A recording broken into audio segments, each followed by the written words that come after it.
हजर असवद पर नबी पाक सल्लल्लाहु अलैहि वसल्लम का बड़ा मौजज़ा। अस्सलामु अलैकुम नाज़रीन। उम्रे पर आए इस अरबी शख्स ने जब खाने काबा के तवाफ के बाद हजर असवद का बोसा लेना चाहा तो जो कुछ इसकी आंखों ने हजर असवद के पत्थर पर देखा उसका दिल धड़कना ही भूल गया। उसकी जबान पर सुभान अल्लाह का विर्द जारी हो गया। दोस्तों, ये किस्सा एक कासिम नामी अरबी नौजवान का है जो रियाज शहर का रिहायशी था। हर साल ये नौजवान हज की अदायगी के लिए खाने काबा आता था और इसके अलावा साल में कई बार उम्रे की अदायगी के लिए भी आ जाता था।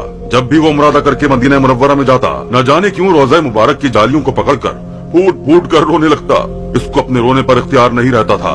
वो बेतहाशा रोता, यहाँ तक कि इसकी हिचकी बन जाती। वहाँ आस पास मौजूद लोग इसे हैरत से देखने लगते कि आखिर वो क्यों इतना रोता है।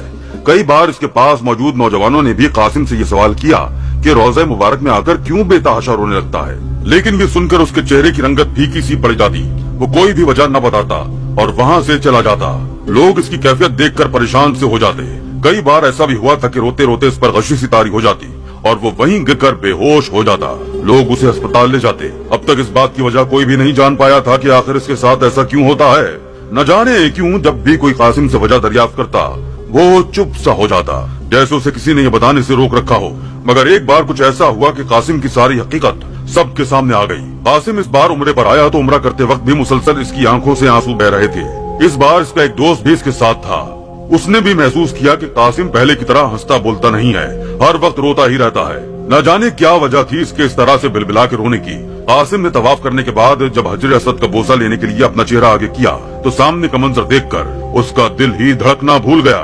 हजर असद पर इसने जो कुछ देखा था वो सांसें लेना भूल गया था।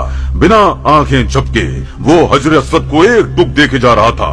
इसकी जबान अचानक से लड़खड़ाने लगी। जबान पर बेख्तियार सुभान अल्लाह का विर्द जारी हो गया।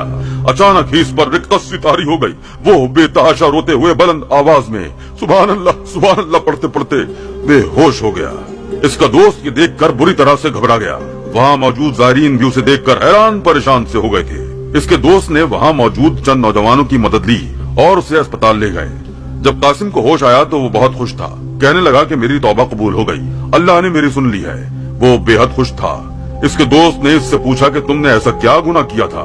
तुम तो बहुत नेक हो, पंजवक्ता नमाजी हो, हर साल हज करते हो, बेशुमार उम्रे कर चुके हो। वो कहने लगा कि मुझसे भी एक गुनाह सरजद हुआ था।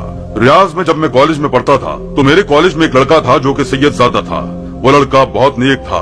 मैं हर साल स्कूल से कॉलेज तक टॉप करता आया था, इसलिए मेरी ख्वाहिश थी कि इस साल भी मैं टॉप करूं। मैंने मेहनत भी बहुत की थी, लेकिन इस साल इस सैयदजादे ने टॉप कर लिया। मुझे उस लड़के पर बहुत गुस्सा आया। मैंने गुस्से से इस लड़के को गंदी गालियां देना शुरू कर दी। वो खामोशी से सुनता था, लेकिन उसका चेहरा गुस्से से सुर्ख हो गया था। मगर उसने मुझे पलट कर कोई जवाब नहीं दिया। बस एक बात कही कि तुम जानते भी हो कि मेरे आबा और अजदाद की लड़ी किससे जाकर मिलती है? मैंने कहा किससे? वो कहने लगा हजरत इमाम हसन अलैहिस्सलाम से, और तुम मेरी नस्ल को गाली दे रहे हो। ये कहकर वो चला गया और मेरी रंगत उड़ गई थी। मेरा दिल यूं था कि धड़कना भूल गया। मैंने गुस्से में कैसी कोताही कर दी थी। मेरा जी चाहा जमीन फटे और मैं जमीन में दफन हो जाऊं। मैंने कैसे इतनी बड़ी गुस्ताखी कर दी। इसके बाद मैंने ख्वाब में देखा कि मेरी आंखों के सामने रोज़ा मुबारक था, लेकिन फिर वो गायब होने लगा। मुझे एक आवाज आई कि तुमने जो गुस्ताखी की है, तुमसे आप सल्लल्लाहु अलैहि वसल्लम नाराज हैं। इसके बाद मेरी आंख खुल गई और तब से ही मैं तौबा कर रहा हूँ। मैं कॉलेज में भी गया ताकि उस लड़के से मुआफी मांग सकूं, लेकिन वो कॉलेज छोड़कर जा चुका था। उसके बाद से मैं यूं ही रो रो के अल्लाह के हुजूर तौबा करता था और रोज़ा मुबारक पर जाकर अपनी उस गुस्ताखी की माफी मांगता था। 3 साल मैंने माफी मांगी और हर वक्त अपने इस गुनाह की तौबा की, और आज अल्लाह ने मेरी सुन ली। आज जब मैं हजर असद का बोसा लेने लगा तो मुझे वहाँ आप सल्लल्लाहु अलैहि वसल्लम के रोज़ा मुबारक की शबीह नजर आई। और अब मैंने ख्वाब में देखा कि मुझे एक आवाज आई, ताजदारे नबुव्वत हुजूर सल्लल्लाहु अलैहि वसल्लम ने मुझे माफ कर दिया है। मैं जितना भी अपने परवरदिगार का शुक्र अदा करूं उतना ही कम है। चलते फिरते हम भी न जाने कितने ही लोगों से लड़ लेते हैं और गाली का देना भी आम सी बात है। हालांकि हमारे दीन इस्लाम ने गाली को एक नापसंदीदा अमल करार दिया है और गाली देने से मना फरमाया है। कुरान में है, अल्लाह इसको पसंद नहीं करता कि आदमी बदगोई पर जबान खोले, इल्ला ये कि किसी पर जुल्म किया गया हो, और अल्लाह सब कुछ सुनने और जानने वाला है। मजलूम होने की सूरत में अगरचे तुमको बदगोई का हक है, लेकिन अगर तुम जाहिर बातिन में भलाई ही किए जाओ या कम से कम बुराई से दरगुजर करो तो अल्लाह की सिफत भी यही है कि वो बड़ा मुआफ करने वाला है, हालांकि सजा देने पर पूरी कुदरत रखता है। इसी बात को अल्लाह के रसूल सल्लल्लाहु अलैहि वसल्लम ने एक हदीस में दूसरे अंदाज में फरमाया, जब तुम में से किसी का रोजा हो तो वो ना तो गंदी गुफ्तगू करे ना लड़ाई झगड़ा करे। अगर उसे कोई गाली दे या लड़ाई करे तो वो जवाब में कहे कि मैं रोजे से हूँ। इस हदीस से भी पता चलता है कि मोमिन बंदा भी जवाब दे सकता है, मगर आला अखलाकियात का तकाजा है कि मोमिन किसी भी तरह बुलंदी से पस्ती की तरफ ना आए, बल्कि उसके और उस ज़बान दराज या गाली देने वाले के दरमियान वाज़ेह फर्क नजर आना चाहिए।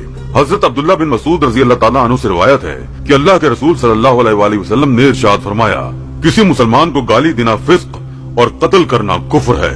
एक हदीस में आप सल्लल्लाहु अलैहि वसल्लम ने गाली गलोच को कबाइर में शुमार किया है।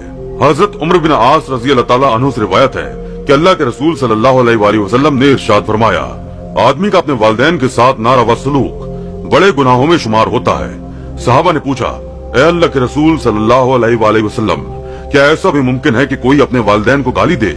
आप सल्लल्लाहु अलैहि वसल्लम ने फरमाया, हाँ, वो इस तरह के वो किसी के वालिद को गाली देता है, जवाब में वो भी उसके वालिद को गाली देता है, वो उसकी माँ को गाली देता है और वो भी उसकी माँ को गाली देता है, तो समझा जाएगा कि उसने खुद अपने वालिदैन को गाली दे दी।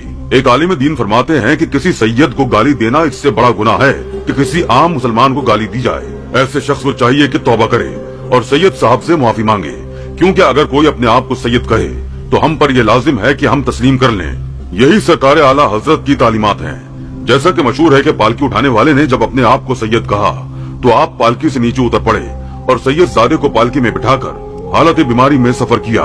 क्या आपने सनद मांगी थी या गवाह पेश करने को कहा था? तो यही जवाब होगा कि नहीं। इसलिए हमें इस बात का ख्याल रखना चाहिए कि हम अव्वल तो किसी भी मुसलमान और इंसान को गाली ना दें, और अगर कोई खुद को सैयदजादा या सैयदजादी कहे तो उसकी इज्जत और एहतराम करें। अल्लाह हम सबको नेकी के रास्ते पर गामजन फरमाए।